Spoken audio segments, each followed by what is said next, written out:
பாக்கலாம். கூட்டணியா ஸ்ட்ராங் பண்ணணும்னு சொன்னா அதிமுகவோட பெரிய கட்சி அதிமுக கூட்டணி வச்சிருக்கு. ஆனா அதிமுக ஏற்கனவே கூட்டணி இருந்த தேமுதிக பிற கட்சிகளை மட்டும் முதலமைச்சர் போய் சந்திக்க ஓபிஎஸ் வெளியே போயிட்டாரு. தேமுதிக வந்து முதலமைச்சர் போய் பார்த்துருக்காங்க. இல்ல இன்னும் கால அவகாசம் இருக்குல்ல, இன்னும் பிளவினாலேயே எங்க கூட்டணி வலிமையான கூட்டணியா இருக்கும். இன்னும் கால அவகாசம் இருக்குது. இப்போ மரியாதைக்குரிய அண்ணன் இபிஎஸ் சுற்றுப்பயணம் செய்து கொண்டிருக்கிறார். எங்கள் தலைவர் 17ஆம் தேதியில இருந்து வாக்குச்சாவடி மாநாடுகள் நாங்க தென்பகுதியில நடத்த போறோம். பல்லாயிரக்கணக்கான வாக்குச்சாவடி முகவர்கள் கலந்து கொள்ள போகிறார்கள். நாங்கள் தலைவர்கள் எல்லோரும் வந்து கலந்து கொள்ள போகிறோம்.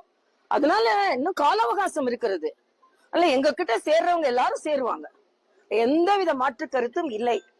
இன்னொன்று, எதிர்கூட்டணியில சேர்ந்தா மட்டும்தான் மக்கள் நலன் சார்ந்த கட்சி என்பதை தமிழக மக்கள் உணர்வார்கள் என்பதற்காகவாவது திமுக கூட்டணிக்கு எதிராக இன்று பயணித்துக் கொண்டிருக்கின்ற கட்சிகள் எல்லாம் ஒன்று சேர வேண்டும் என்பது எனது